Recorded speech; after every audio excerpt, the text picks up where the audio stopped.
영상을 띄우지 않습니다. 성경 가져오셨죠? 못 가져오신 분들은 여러분들이 밖에 비치용 성경이 있으니까요. 불가피한 경우는 꼭 그렇게 가지고 오시고 이 시간 에스겔 36장 26절의 말씀을 직접 성경을 펴십시오. 제 성경책으로는 구약 1208쪽입니다. 1208쪽 전후에 있을 것입니다. 에스겔 36장 26절 제가 먼저 읽고요. 여러분이 한 번 더 읽어주시면 좋겠습니다. 또 새 영을 너희 속에 두고 새 마음을 너희에게 주되 너희 육신에서 굳은 마음을 제거하고 부드러운 마음을 줄 것이며 아멘. 다 함께 읽겠습니다. 시작. 또 새 영을 너희 속에 두고 새 마음을 너희에게 주되 너희 육신에서 굳은 마음을 제거하고 부드러운 마음을 줄 것이며 아멘. 우리가 지난주에는 마음의 능력에 대해서 말씀을 나누었죠. 오늘은 그 속편입니다. 이 부드러운 마음의 제목으로 말씀을 나누겠습니다. 여러분 질문 하나 드릴까요? 요즘 여러분의 마음 상태가 어떠세요? 굳은 마음, 딱딱한 마음인가요? 아니면 왠지 부드러운 마음인가요? 돌처럼 딱딱한지 아니면 카스테라처럼 부드러운지 스스로 한번 생각해 보십시오. 오늘 본문 36장 26절 한번 보십시오. 에스겔. 자, 또 새 영을 그다음 보세요. 너희의 어디에 두었습니까? 속입니다. 성령님, 이 새 영은 성령님이신데 우리 밖에 계시지 않으세요? 우리가 예수님을 나의 주님으로 영접한 순간 성령님은 내 안에 쏙 들어오세요. 한번 들어오신 다음에 나가실까요? 안 나가실까요? 절대로 안 나가세요. 신약에 와서 예수님 십자가에 죽으시고 부활하시고 성령이 내려오셨죠. 그 뒤로 예수 믿는 사람의 마음속에 들어오신 성령님은 절대로 안 나가세요. 로마서 8장의 말씀처럼 우리가 그분을 속 새기면 탄식은 하세요. 탄식, 속 썩어 하세요. 우리 부모가 그러하듯이. 그러나 절대 안 나가세요. 오히려 탄식하면서라도 우리 위에 기도하시는 분이 성령님이세요. 걱정 마세요. 우리가 주님 속삭인다고 성령님 속삭인다고 안 나가세요. 그럼 속삭이도 된다? 그건 아니지요. 우리 성령님은 우리 안에서 일하세요. 자, 다시 보세요. 26절. 또 새 영을 너희 속에 두고 우리에게 새 뭘 주세요? 새 마음을 주세요. 어떤 마음일까요? 그 다음 나와요. 너희 육신에서 굳은 마음을 제거하고 없애고요. 무슨 마음을 주신다? 부드러운 마음을 주신다. 오늘 말씀의 제목이지요. 자, 그렇다면 굳은 마음이 뭐죠? 그 앞절 성경은 앞뒤를 통해 해석해야 됩니다. 36장 25절 한번 보세요. 이런 말씀이 후반절에 써 있어요. 뒤에 모든 우상 숭배에서 너희를 정결케 할 것이다. 우상 숭배가 뭐지요? 구약에는 어떤 물건을 만들어서 금송아지다 뭐다 만들어서 그걸 하나님으로 생각하고 예배드렸어요. 하나님이 원치 않으세요. 싫어하세요. 그러나 오늘날은 그런 물건 정도가 아니에요. 우리 속의 교만, 우리 속의 탐욕 하나하나가 실은 우상 숭배인데요. 좀 구체적으로 얘기할게요. 우상 숭배가 뭐냐면 하나님보다 더 사랑하고 하나님보다 더 신뢰하고 하나님보다 더 의지하는 그게 우상 숭배. 생각해 보세요. 여러분 혹시 하나님보다 더 사랑하고 의지하고 신뢰하는 거 있으세요? 오늘날 많은 사람들 마음에 두 가지가 있어요. 적어도 하나는 돈, 두 번째는 자기 자신이에요. 하나님보다 돈을 의지하고요. 하나님보다 나를 더 의지해요. 이게 우상이에요. 돈 우상, 자기 우상이라고 해요. 오늘은 특별히 자기 우상 쪽에 좀 더 집중해 볼게요. 여러분 자기 우상이란 말이 어려운데 오늘 이 시간에는 우리 유아유치부 아이도 일부 와 있어요. 그런데 여러분 어르신이나 우리 아이들이나 자기 우상이 좀 어렵다면 이렇게 생각해 보세요. 자기 중심성, 나 중심성, 온 세상은 나를 중심으로 돌아가요. 이런 거예요. 너 왜 나한테 이것밖에 안 해줘? 엄마 아빠 왜 나한테 이렇게밖에 안 해줘? 또 엄마 아빠도 너 왜 엄마 아빠한테 이거밖에 안 해줘? 이런 때 있죠. 중심이 나의 나. 또 한 가지, 너 날 뭘로 보고 이렇게 대접해? 그런 마음이 솔직히 살다 보면 있어요, 없어요? 있을 수 있죠. 핵심이 누구죠? 바로 나입니다. 이런 사람들은요, 다른 사람 잘못하면 지적을 잘해요. 비난 잘해요. 너 왜 그랬어? 소리 잘 쳐요. 더구나 우리가 살다 보면 상처가 많잖아요. 상처를 주기도 하고 받기도 해요. 가까운 사람끼리 상처를 많이 주고받아요. 자연스러운 일이에요. 가정에서나 교회에서나 일터에서나 어디에서나 멀면 상처 주고받을 필요도 없어요. 그런데 가까이 사니까 상처를 많이 주고받아요. 상처를 점점 받을수록 마음이 딱딱해져요. 굳어져요. 그러다 보면 말도 거칠어지고 행동도 세져요. 요즘 안타깝죠. 신림동 또 분당 서영역 그쵸? 또 여기저기에서 그냥 사람들에게 폭력을 가하는 일이 벌어지고 있잖아요. 왜 그럴까요? 수많은 이유가 있겠지만 그 중에 하나는 그분들의 마음이 너무너무 굳어져 버린 겁니다. 살아보니 너무 힘들거든요. 그 중에 한때 어떤 사람은 엘리트 잘 나가던 사람이었대요. 그런데 살아보니 안 되거든요.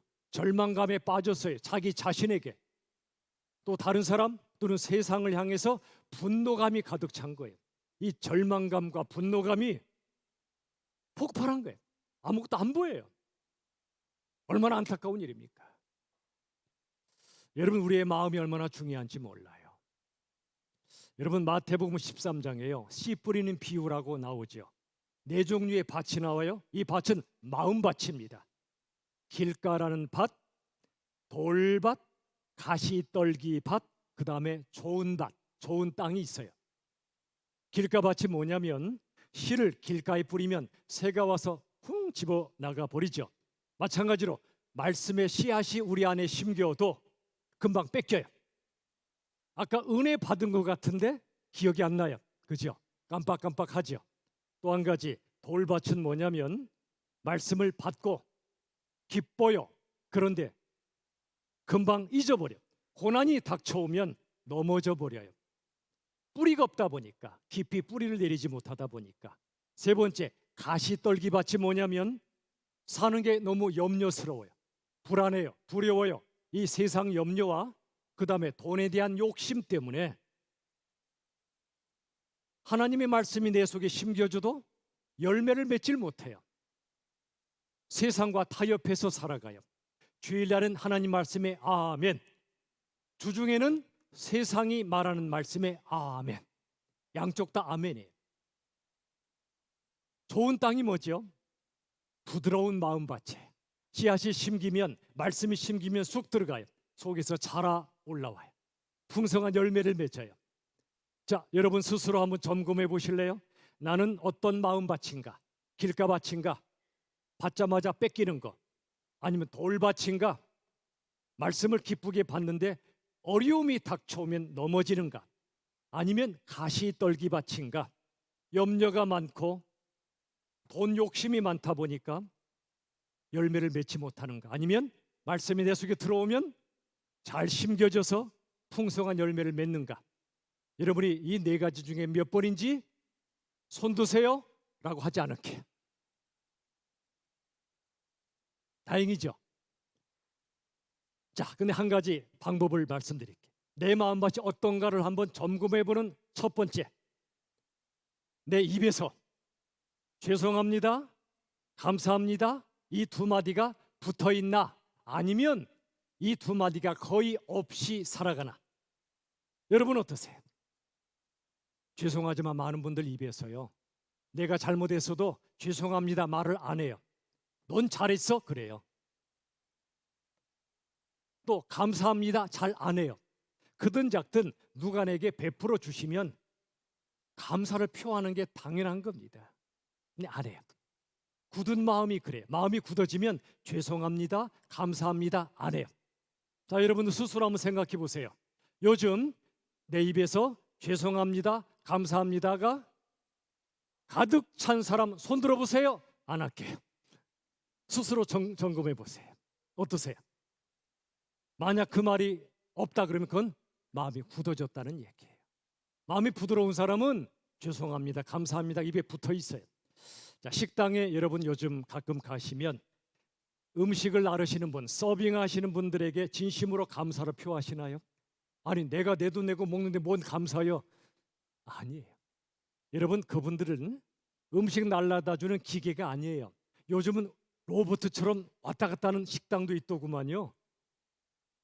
그런데 사람은 기계가 아니에요. 그분도 다 사느라 힘드신 분들이에요. 그분들이 날라다 주시면 얼마나 손목이 아프겠고 얼마나 힘들겠어요. 가끔 이렇게 보면은요, 예수 믿는 분 가운데 참 안타까울 때가 많죠. 우리가 혹시 그러진 않았나? 서빙하시는 그분들을 사람 취급을 안 해요. 식당에 가잖아요. 기도를 경건하게 해요. 그런데 그분을 함부로 대해요. 왜 이렇게밖에 서빙이 안 돼? 막 소리쳐요. 눈빛에서요, 예수님이 안 나가고 마귀가 나가는 것 같아요. 그리고 서로 집사님, 권사님, 목사님 그래요. 차라리 그러지 마시라요. 그럴 바에는 차라리 직분 부르지 마시라고요. 형님, 누님 그러시는 게 나아요, 오히려. 그렇다고 부처님도 그러지도 마세요. 다종교 그럴 필요 없잖아요. 자, 예를 들어 서빙하시는 분이 나르시다가 그릇을 와장창 깰 때가 있죠. 어떤 마음이 드세요? 짝 째려본다. 조심 좀 하지, 밥 먹는데 뭔 소리야. 1번. 두 번째, 에이구 어쩌다 저렇게 됐노. 멀뚱멀뚱 바라본다. 마지막 3번, 내가 가까이 있으면 가서 돕는다. 1번, 2번, 3번 중에 뭡니까? 손 드세요 라고 하진 않을게요. 여러분 어느 쪽이세요? 짜증난다. 왜 저래? 밥맛 떨어지게. 이건 마음이 굳어진 겁니다. 저는 자주 실수해요. 자주 떨어뜨려요. 그래서 제 아내도 포기한 사람이에요. 그렇지만 그분들이 떨어뜨리면 저도 떨어뜨리니까 이해가 돼요. 그러나 저도 마음이 안 좋으면 저도 짜증날 수 있어요. 여러분, 운전하면서 내 앞길을 어떤 차가 막고 있어요.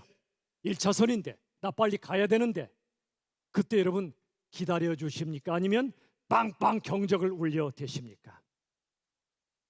빵빵 경적 울려대는 대다수의 한국인들 마음이 굳어 있는 거예요. 마음이 여유가 사라진 거예요. 물론 앞차가 그렇게 하면 안 되죠. 최소한 비상 깜빡이라도 켜야죠. 근데 깜빡이도 안 켜고 서 있으면 열불이 나죠, 그죠? 그런데 그 순간 빵빵 울려대는 내 마음을 한번 살펴보라 이 말이에요. 굳어 있다는 겁니다. 내가 반대일 경우도 있어요. 갑자기 전화가 와요. 집에서 누가 아프다고 나도 모르게 비상 깜빡이도 안 켜고 나도 모르게 서 있는 경우가 있을 수 있어요. 내가 하는 건 합리화하고 다른 사람 하는 건 못 견디죠. 그죠? 우리 마음이 너무나 굳어져 있어요. 여러분, 이런 것은요, 도덕의 문제나 인격의 문제를 넘어 영적인 문제입니다. 영적인. 왜 영적일까요? 너 왜 내 앞길을 막아? 이겁니다. 제가 어디에 힘 줬죠? 너 왜 내 앞길을 막아? 누구죠? 중심이 나예요. 자기 중심으로 똘똘 뭉친 게 인간들이에요. 이게 자기 우상을 숭배하는 거예요. 안타까운 건 누가 사람을 죽였다, 엄청난 죄잖아. 그러면 안 돼요.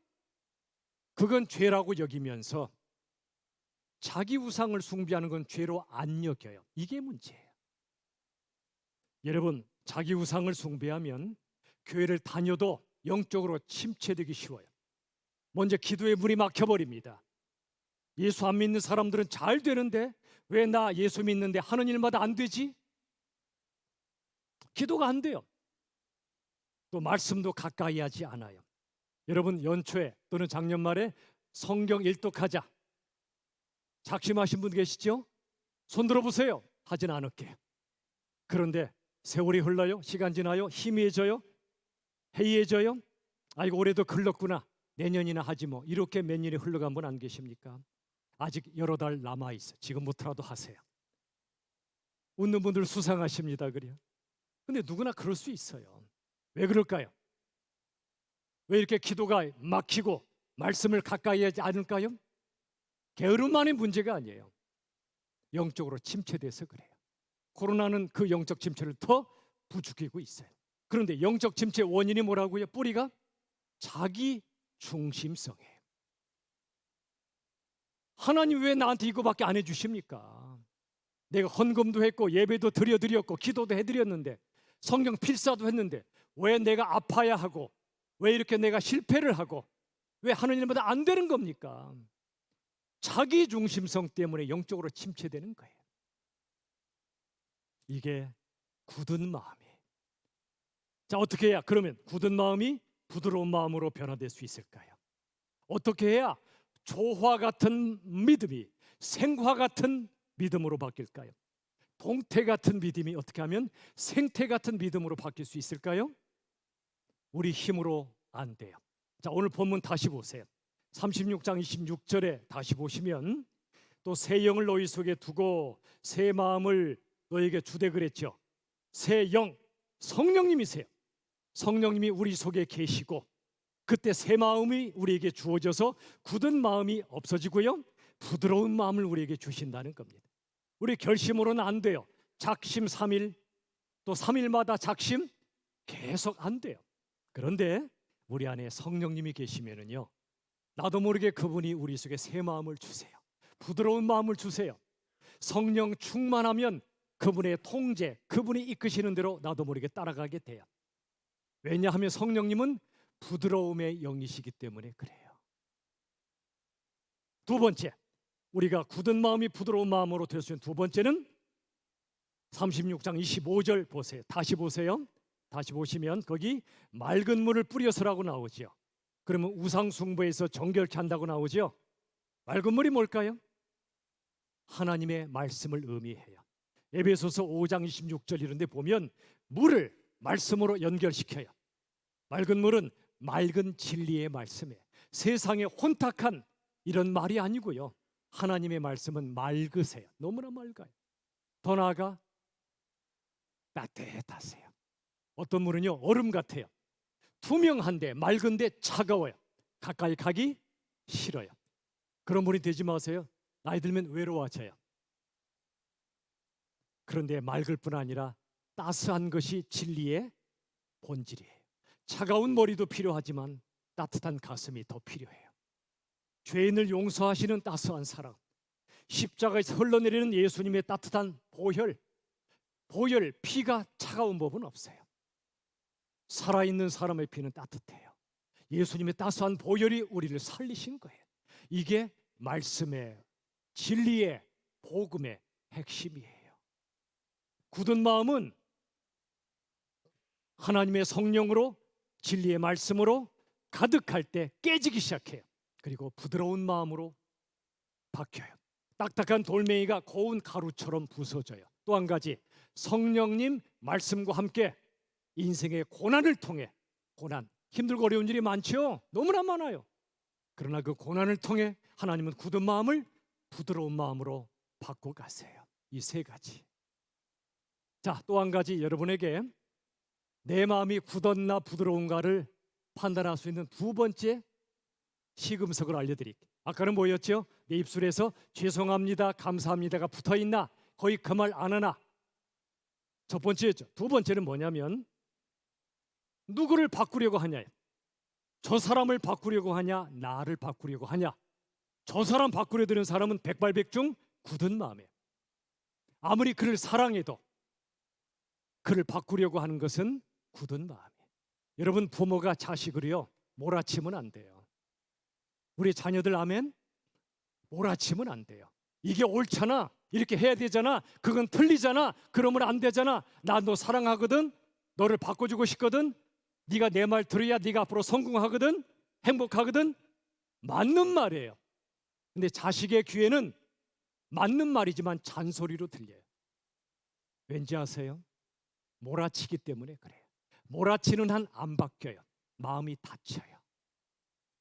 그런데요, 상대방을 바꾸려고 하지 않고 나를 바꿔요. 너 나한테 맞춰, 이게 굳은 마음이고요, 내가 당신에게 맞출게, 이게 부드러운 마음이에요. 여러분, 가정에서나 교회에서는 어떻게 사시나요? 저 사람만 바뀌면 우리 가정교회가 편안할 텐데 이게 굳은 마음이에요. 내가 바뀌어야 우리 교회가 바뀐다. 이게 부드러운 마음이에요. 너의 필요와 너의 성향 따라 나를 바꾸는 것. 이게 부드러운 마음이에요. 내 필요와 내 성향 따라 나한테 맞춰 너 좀 바꿔. 이게 굳은 마음이에요. 어떠세요, 여러분? 누구를 바꾸려고 하세요? 너를 바꾸는 마음이 굳은 마음, 나를 바꾸는 마음이 부드러운 마음이에요. 교회 부흥은 너 좀 바꿔라 이게 아니고요. 각자가 주님 앞에 회개하고 나를 바꾸려고 노력하는 거기서 부흥이 일어나는 거예요. 옳은 말로 교회 부흥 안 해요. 옳은 말로 지적하고 아니에요. 뜻이 아무리 좋아도 그거 가지고 부흥 안 일어나요. 내 죄를 회개하는 그 자리에서 여기서 흙 저기서 흙 자기 죄를 회개하면 눈물이 터질 때 거기서 부흥이 나는 거예요. 평양 옛날에 장대현 교회도 그랬고요. 이 땅의 모든 부흥은 똑같아요. 옳은 말로 다른 사람 지적하지 마세요. 그건 율법이에요.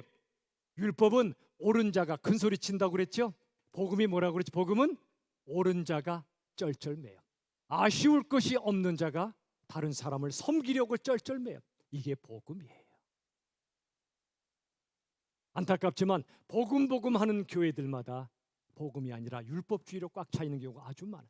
저도 그럴 수 있고요. 여러분 어떠신가요? 자, 여기 여러분 우리 인류 얘기해보죠.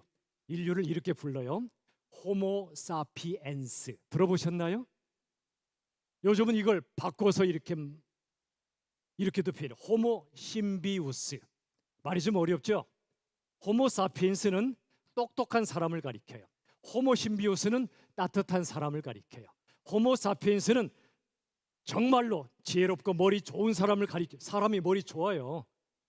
그런데 이 땅이 지옥이 되는 이유는 너무 사람들이 똑똑해요. 그런데 호모 심비우스, 따뜻한 사람이 많아질 때 세상이 천국으로 바뀌어요. 성경도 말씀하시죠.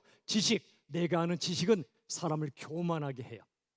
덕이 공동체를 아름답게 세워. 덕, 사랑, 은혜가요. 어떻습니까? 우리 교회 똑똑한 사람들의 공동체입니까? 따뜻한 사람들의 공동체입니까? 똑똑함을 내려놓고 겸손으로 나아가면 공동체가 따스해져요. 옆 사람에게 우리 고백합시다. 당신은 저보다 10배 똑똑합니다. 시작. 안 하시는 분들은 내가 제일 똑똑하다는 겁니까? 모든 사람은 나보다 나아요. 그게 겸손이기도 하고, 그럴 때 비로소 똑똑한 공동체가 깨지고 분열되는 공동체가 하나가 돼요. 하나가 돼요. 호모 심비우스, 함께 살아가는 사람을 가리켜요. 똑똑한 머리 좋은 사람이 호모 사피엔스라면 함께 살아가는 사람, 따뜻한 가슴을 가진 사람이 가장 필요한 시대예요. 요즘 여러분 AI라고 하시죠. AI, 조류독감 AI 말고 인공지능. 요즘은 챗 GTP인가 뭔가 나와서 문제를 넣으면 좌르르르르 이렇게 답이 나와요. 아직 안 해봤는데 이렇게 한번 해볼까 싶어요. 에스겔 36장 26절 가지고 설교 좀 만들어봐. 그러면 아마도 만들어낼 거려 아마. 대단한 시대. 나중에 제가 안 서 있거든 걔가 와 서 있는 날이 올지도 몰라요. 그런 날이 오지 않길 바라지만 슬픈 일이겠죠. 그건 기계한테 말을 듣기는 그렇잖아요.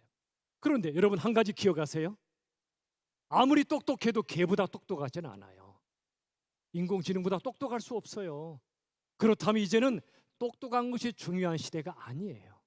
뭐가 중요해요? 따뜻한 게 중요해요. 따뜻한 게. 지적과 비난보다 감사합니다, 칭찬하고요, 마음이 힐린 칭찬, 진실한 칭찬이죠. 용서하고요, 양보하고요. 양보, 열대야 운동 기억나세요? 얼마 전에 우리 세 가족 한 분 만나서 대화하니까 너무 감사했어요. 목사님, 제가 열대야 운동, 뜨거운 여름밤이 아니죠. 운전하다 열대야, 몇 대야?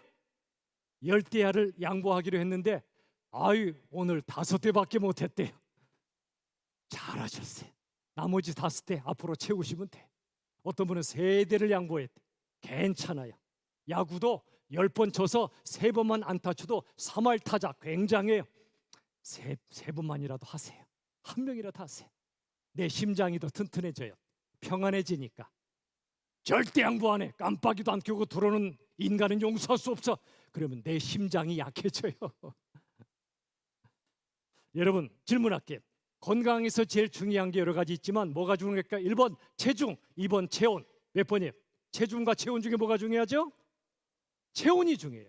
체중도 중요하죠. 관리 잘 하세요. 다이어트 중요해요. 간헐적 단식 하시는 것도 괜찮아요. 적절하게. 그러나 체온이 더 중요하대요. 체온이 1도 낮아지면 면역력이 30%가 뚝 떨어져요. 반대로 체온이 1도 올라가면 면역력이 5배나 올라간대요. 몇 배요? 5배. 체온이 중요해요. 마찬가지로 예수님을 닮아가면 마음의 체온이 올라가요. 너무 올라가면 안 돼. 열받으면 큰일 나요. 그거 말고 따뜻한 마음을 가리켜요. 우리 한번 우리의 마음 체온을 1도 좀 올리면 어떨까요? 그러면요, 몸의 체온이 올라가면 면역력이 올라가는 것처럼 마음의 체온이 올라가면 영적 면역력이 생겨요. 영적 면역력이 뭘까요? 힘든 일이 생길 때, 고난이 닥쳐올 때 이길 힘이 생기는 거예요. 배가 바다에서 파도가 밀려올 때 귀우뚱하잖아요. 그때 다시 싹 중심 잡는 것, 이걸 복원력이라고 불러. 복원력. 얘들아 이 말 아니? 복원력. 다시 중심을 잡는, 원위치하는 힘이 중요해. 영적 면역력이 센 사람들은 고난 때문에 기우뚱했다가도 다시 탁 찾아요. 사람 때문에 시험 들었다가도 다시 탁 찾아요. 중심을 잡아요. 언제? 누가 그렇게 되죠? 마음의 온도가 올라갈 때, 마음의 체온이 올라갈 때. 여러분, 나무가 있어요. 바람이 불어와요. 2가지 종류의 가지가 있었어요. 하나는 딱딱한 가지, 또 하나는 부드러운 가지, 수양버들처럼. 어떤 가지가 꺾이죠? 딱딱한 가지, 부드러운 가지. 딱딱한 가지. 바람 불어올 때 딱딱한 가지는 꺾여요. 그런데 부드러운 가지는 바람아 불어와라 하며 바람은 함께 춤을 춰. 안 끊어져. 안 끊어져요. 죄송하지만 마음이 끊어지고 인생이 끊어지는 많은 분들은 마음이 굳어있기 때문에 그래요. 요즘 우리 세계적으로 최고의 선수라 불리우는 선수가 리오넬 메시라는 선수입니다. 메시. 이 선수가 축구하는 거 보면요, 얼마나 부드러운지 몰라요. 그냥 공을 받으면 착 발에 붙고요, 드리블하면 치고 나갈 때도 아주 부드러워요. 그냥 물 흐르듯이. 상대방이 다 나가 떨어져. 요즘 우리나라도 비슷한 아이가 태어났어요. 자랐어요. 이강인이라고. 굉장히 얼마나 부드러운지 몰라요. 우리가 축구는 잘 하든 못하든 우리 삶은 부드러운 자가 결국 승리해요. 온유한 자가 땅을 기업으로 받는다는 말씀이 있죠. 온유한 사람이 사람을 얻고요, 하나님이 주시는 선물을 받는 거예요. 질문. 말이 세신 분들이 많죠, 이 땅에. 말이 세신 분들은 마음이 강할까요, 약할까요? 약해요. 내면에 힘이 없으니까 말이 세게 나가는 거예요. 딱 붙잡는 힘이 없으니까, 조절 능력이 없어요. 통제력이 없으니까 터져나가는 거냐. 욱하는 사람은 여러분 미워하지 마세요. 불쌍하게 여기세요. 내면이 약하구나. 어떤 분에게 제발 대화 좀 하세요 그랬더니 대화? 대놓고 화내는 거 그러더라고요. 그런 분이 계셔요. 여러분 대화 잘하셔야 돼요. 우리나라 사람 잘하잖아요. 모든 걸 빨라요. 배달도 빠르고 핸드폰 속도도 빠른데 잘 못하는 게 뭐냐면 대화하는 걸 못해. 대화. 회의를 잘 못해. 회의. 여러분 성령으로 가득 차고 말씀으로 가득 차면 나도 모르게 내 마음이 강해져요. 내면이 강해지면 말이 부드러워져요. 행동이 부드러워져요. 여러분에게 양치질 얘기 잠깐 할게요. 제가 한국 치과협회에서 나온 거 아니에요. 여러분이 양치질 치카 하신다. 그런 분 계십니까? 그렇게 우리 배워왔죠? 제발 그러지 마세요. 치카 하면 이를 박박 문지르게 돼요. 이빨 상해요. 죄송해요. 치아가 상하시나이다. 전문가에게 들어보니까요, 양치질은 이와 잇몸 사이를 부드러운 칫솔로 깊게 부드럽게 닦는 거랍니다. 근데 대개는 이렇게 하죠. 막 그냥 거품이 막 올라오고 말이. 그건 잘못하는 거래. 이빨이 약해져요. 그런데 이와 잇몸 사이를 부드러운 칫솔로 깊고 부드럽게 닦으십시오. 그래야 플라그가 안 생겨요. 오늘 제 설교는 다 기억하고 잊어버리고 이것만 기억하실 거죠? 그래도 괜찮아요. 양치질부터 부드럽게 하자. 단 부드러운 거랑 말랑말랑한 건 달라요. 부드러움은 강인한 내면에서 나오는 거지만, 강인한 마음에서 나오지만, 말랑말랑한 건 마음이 연약해진 겁니다. 달라요. 여러분, 내면이 마음이 강한 사람은 말이 부드러워요. 이런 사람이 매력 있는 거예요. 십자가에 달리신 예수님은 강하실까요, 약하실까요? 강하지만 약하셨어요. 무슨 말이죠? 한없이 강하신 분이지만 죄와 고통과 죽음 앞에도 하나님이시기 때문에 그분은 강하신 분이지만, 그러나 사람으로 오셨어요. 연약한 사람으로 오셔서 겟세마네 동산에서 땀이 피가 되도록 약한 모습으로 기도하셨고요, 십자가에서 약한 모습으로 죽으셨어요. 강하지만 약한 분이 되신 거예요. 한없이 강하지만 한없이 부드러우셨어요. 단단하지만 따뜻하셨어요. 그래서 구원자가 되신 거예요. 찬송가 528장 이런 가사가 있더라고요. 예수가 우리를 부르는 소리, 그 다음 금성 뭐요? 부드러워. 전에 마리아 부르신 거 얘기했죠. 부활하신 예수님 슬피 우는 마리아에게 마리아야 이러셨습니까? 아니면 마리아 이렇게 말씀하셨을까? 어떤 주일까요? 괴물 같은 목소리로요, 마리아야 그러지 않으셨을 거예요. 예수님 십자가 죽으실 때 얼마나 슬퍼했겠어요. 아직 부활을 경험하지 못한 그 여인 얼마나 슬퍼해요. 예수님을 사랑했으니까. 그 여인을 얼마나 예수님이 사랑하셨겠냐고요. 마리아 부드럽게 부르셨을 거예요. 이게 찬송가 518장이 그거예요. 예수가 우리를 부르는 소리, 그 음성 부드러워. 여러분이 또 제가 허물이 많고 실수도 많고 부족할 때 경치듯이 다가오시는 분이 아니세요. 부르세요. 힘들지? 그렇게 사느라고 힘들지? 내가 알아. 네 마음 내가 알아. 순종하고 싶은데 잘 안 되지? 내가 알아. 나한테 와. 나한테 오기만 하면 돼. 내가 해줄게. 여러분, 마태복음 5장에 예수님이 말씀하셨죠. 마음이 가난한 자, 애통하는 자, 온유한 자가 더 천국에 가깝다고요. 마음이 가난하다는 게 뭐라고 그랬죠? 내 죄 때문에 내 자신에게 절망해서 예수님만 바라보는 마음이 가난한 마음이라고 그랬죠. 애통하는 것도 죄 때문에 애통해하는 거고요. 온유한 자, 내가 아쉬울 것도 없는데 연약한 분들을 섬기느라고 쩔쩔매는 마음이라고 그랬죠. 누가 나보고 내가 잘못이 없는데 나한테 잘못했다고 막 찔러댈 때 맞받아치지 않는 그게 온유함이에요. 나 잘못 없거든. 네가 잘못이잖아. 이게 아니고요. 억울해도 손해봐도 진실은 드러나기 마련이니까. 이게 온유함이에요. 이게 부드러움이에요. 똑똑한 사람보다 따뜻한 사람이 예수님께 훨씬 더 가까워요. 자, 여러분은 얼마나 가까우세요?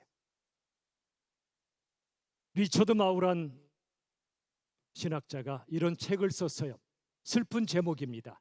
무례한 기독교란 책을 썼어요. 무례한 기독교. 여러분, 복음의 열정은 굉장히 중요한 겁니다. 그런데 복음의 열정이란 이름으로 예수 안 믿는 분들에게 무례하게 복음 전하는 경우가 많다는 겁니다. 교회가 무례할 때가 많다는 겁니다. 여러분, 기도 너무 중요합니다. 말씀 묵상 중요합니다. 전도 진짜 중요합니다. 그런데 내 마음이 굳은 마음이라면, 자기 중심적인 마음이라면 기도하지 마세요. 말씀 묵상하지 마세요. 전도하지 마세요. 이 목사 진짜 안 해도 돼? 그게 아니고요. 그 이전에 내 마음이 먼저 굳은 마음에서 부드러운 마음으로 바뀌어야 돼요.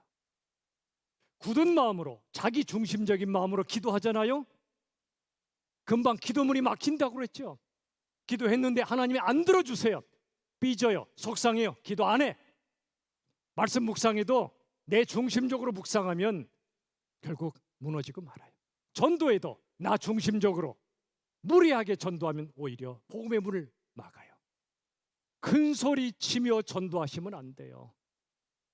안 그래도 사는 게 힘든데 예수님 없이 사시는 게 얼마나 힘들어요. 그분들이 사는 걸 보고, 그분들의 영혼을 보고, 특별히 영혼 불쌍히 여기며 나도 모르게 눈물이 흐르고, 그럼에도 그분들이 사느라고 애쓰는 게 고맙고, 내 말을 들어주는 게 정말 고맙고, 정중하게 머리 숙여 공감해주며 복음을 전하는 거지요. 무리한 기독교가 되면 안 돼요. 여러분, 우리들은요, 서로의 마음을 알아요, 몰라요? 어떻게 알아요? 내 마음도 내가 모르는데. 우린 다른 사람의 마음 몰라요. 다만 그들의 태도를 읽을 뿐이에요. 가장 중요하고 아름다운 태도는 존중입니다. 존중. 브라도오프라는 아름다운 기독교 형제회가 있는데 리더가 이런 말을 했습니다. 한번 저를 따라 봅시다. 예의보다 더 분명한 복음은 없다. 아니, 이 목사, 예의는 유교에 사는 말 아니요? 맞아요.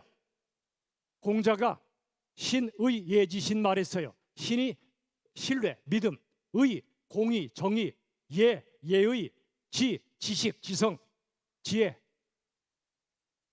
신의 예지신, 신의 뭐죠? 헷갈렸어요. 근데 이 5가지 중에 가장 중요한 게 뭐냐고 제자가 물으니까 공자가 예라고 대도 예. 왜 예가 중요합니까? 말했더니 예는 다른 사람을 존중하는 마음이라고 그랬어요. 하나님을 안 믿었던 공자도 그런 말을 하는데, 하물며 하나님께서 우리를 만드셨잖아요. 하나님의 형상으로 지음받은 우리 소중한 존재들이죠. 한 사람 한 사람은 우주보다 소중한 존재인데 다른 사람을 향하여 예의를 안 갖춘다? 존중하지 않는다? 이건 그 사람을 존중하지 않는 게 아니라 그 사람을 만드신 하나님을 존중하지 않는 거예요. 아버지 하나님 감사합니다 식사기도 하면서 서빙하시는 분을 함부로 대한다? 그 믿음은 가짜 믿음이에요. 그건 가짜예요. 하나님을 사랑하며 사람을 미워한다? 그건 가짜란 말이에요. 그러므로 예수를 제대로 믿으면 무례할 수가 없어요. 무례할 수가 없어요. 무례할 수가 없어요. 한없이 존중합니다. 다시요, 브라도오프 형제가 뭐라고 말했나 보세요. 예의보다 더 분명한 복음은 없다. 무슨 말이죠? 예수님의 복음이 전해지려면 그 사람을 향하여 한없는 존중과 예의의 태도로 전해야 된다, 그 말이에요. 딱딱하고 메마른 말이 아니라 가슴 뜨거운 따뜻한 말로 전해야 된다, 그 말이에요. 여러분, 미국 방위산업체 레이시언이라는 회사의 CEO 빌 스완슨이요, 비즈니스 규칙 33가지를 말했는데 그중에 웨이터 룰이라는 게 있어요. 이런 겁니다. 당신에겐 친절해도 웨이터에게 무례한 사람은 절대 좋은 사람이 아니다. 이런 거죠. 내가 당신에게 경제적 이익을 주니까 나한테 한없이 친절해, 나한테. 근데 식당에 같이 가서 두 사람이, 근데 그 사람이 사업의 파트너 되려고 하는 사람이 웨이터한테, 서빙하는 분한테 무리하게 대응하면 그 사람하고 절대 동업하지 말아요. 그 사람은 절대 함께할 사람이 아니라는 거예요. 웨이터나 사회적 약자를 대하는 태도를 보면 그가 어떤 사람인지 알 수 있다는 말이에요. 더 나아가 약자를 대하는 태도를 보면 그가 진짜 믿음의 사람인지를 알 수 있다, 그 말이에요. 우리는 어떤 쪽입니까? 삶에서 가장 중요한 것은, 죄송하지만 기도, 말씀 묵상, 전도 이전에 한 영혼을 존중하고 배려하는 태도입니다. 그 마음이에요. 이게 없으면 죄송하지만 기도, 전도, 말씀 묵상은 종교적 허울에 불과할 수 있어요. 허울. 반대로 내 마음이 굳은 마음에서 부드러운 마음으로 깨지고 부드러워지면 그가 드리는 기도가 진짜 기도가 되고, 그의 말씀 묵상이 그를 살리고 그의 전도가 능력으로 나타날 줄로 믿으시길 바랍니다. 여러분, 삶을 너무 비장하게 살지 마시고 따뜻하게 사세요. 너무 많은 일을 하려고 하지 마시고 내 앞에 있는 그 한 사람을 따뜻한 가슴으로 사랑하세요. 그리고 복음을 전하세요. 다 함께 우리 한번 앞을 보시고 읽어볼까요? 마음은, 시작. 마음은 고요하게, 말은 부드럽게, 눈길은 온유하게. 죄송하지만 한국교회가 저를 포함해서 총론만 가르쳤지 강론이 없었어요. 무슨 말이죠? 예수 믿어 천국 간다, 이게 총론입니다. 진리예요. 그것만 가르치다 보니까 이기적 인간을 만들었어요. 예수 믿어 이 땅에서 성공하고 복받고 예수 믿어 천국 가고, 얼마나 이기적인 마음으로 교회가 부추겼나 몰라요. 그러다 보니 이 땅이 이 모양 이 꼴이 됐어요. 교회가 책임져야 돼. 목사가 책임져야 돼. 이제는 반대로 진짜 예수 믿는 건 그 굳은 마음이 부드러운 마음으로 깨지는 게 첫 번째. 그런 사람은요, 마음이 고요해져요. 누가 속색이면 나도 사람이니까 부두덕거리죠. 열받죠, 그죠? 그러나 그 다음 기도해요.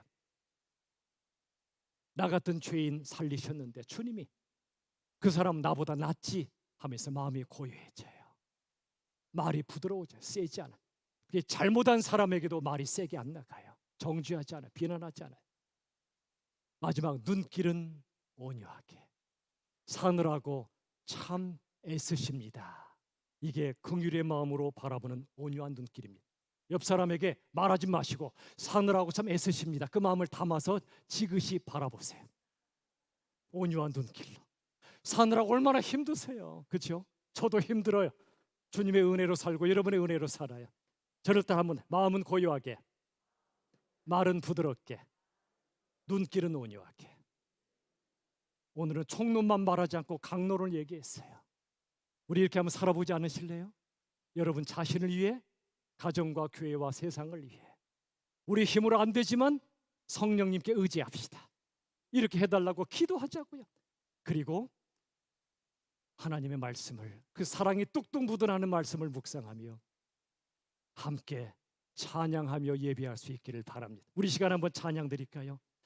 찬송가 두 곡을 부를 텐데요. 먼저 135장 어저께나 오늘이나 1절과 3절만 부를 텐데 부서진 마음으로, 부드러운 마음으로, 감사한 마음으로, 회개하는 마음으로, 우리 주님을 향한 사랑의 마음으로 우리 한번 전심으로 진짜 찬양 한번 드려봅시다. 어저께나 오늘이나, 어저께나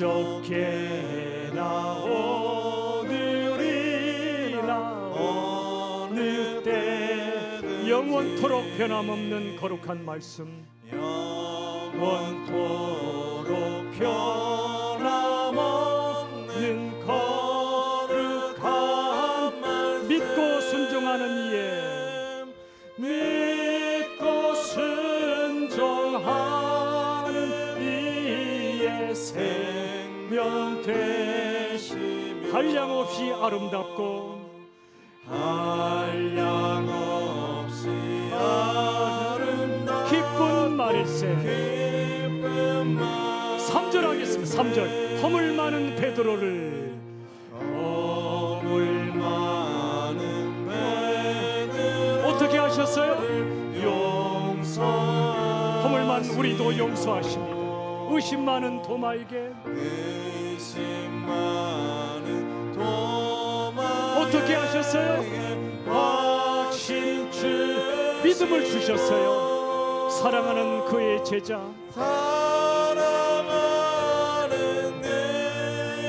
어디에 안으셨습니까? 가슴에 안았습니다. 그 다음 무슨 사랑으로? 한없이 부드러운 사랑으로. 어떻게 하셨습니까? 어저께나 오늘이나, 어저께나 오늘이나 영원히 금이 한결같은 주 예수께, 한결같은 주 예수 뭘 드립니까? 찬양할 수밖에 없습니다. 세상 지나고 변할지라도, 세상 지나고 변할지라도 영원하신 주 예수 찬양합니다. 영원하신 주 예수 찬양합니다. 아멘. 예수가 우리를 부르는 소리, 그 음성이 한없이 부드럽습니다. 우리의 죄와 연약함을 아시는 주님, 우리들 이 시간 부르십니다. 그 은혜를 찬양합시다. 예수가 우리를 부르는 아무개야, 그 음성 부드러워. 문 앞에 나와서 사면을 보며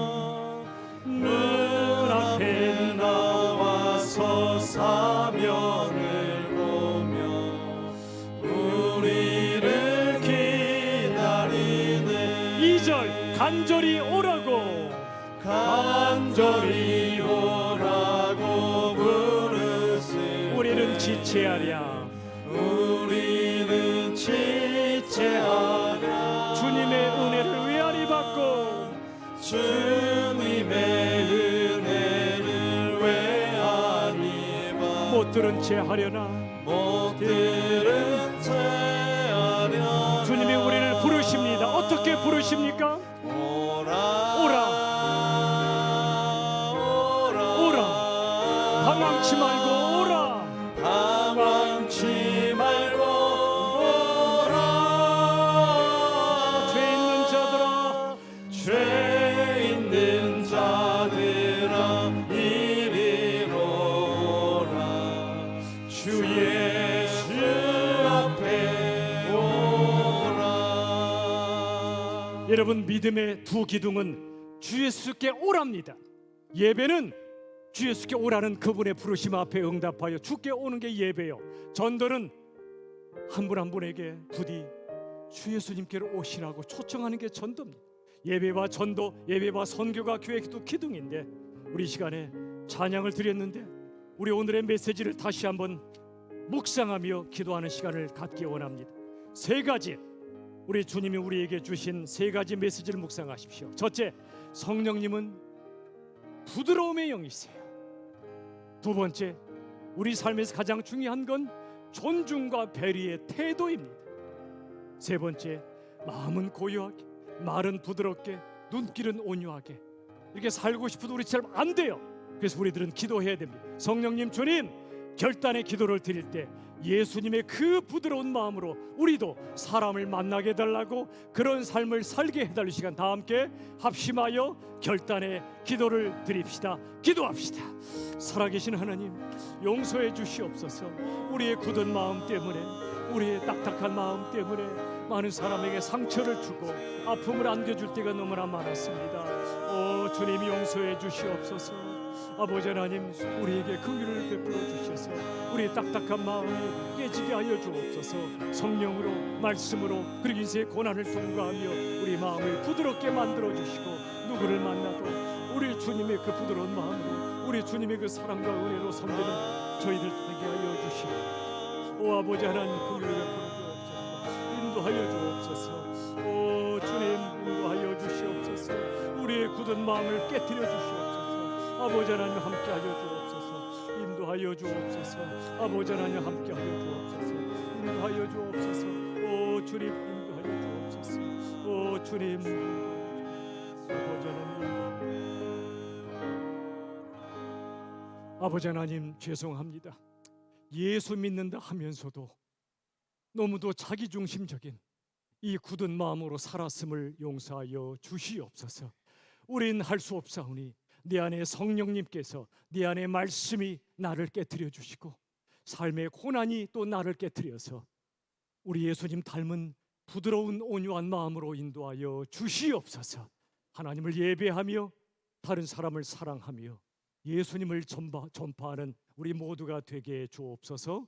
예수님의 이름으로 기도하옵나이다. 아멘. 여러분, 이 시간 우리 교회의 소식을 잠깐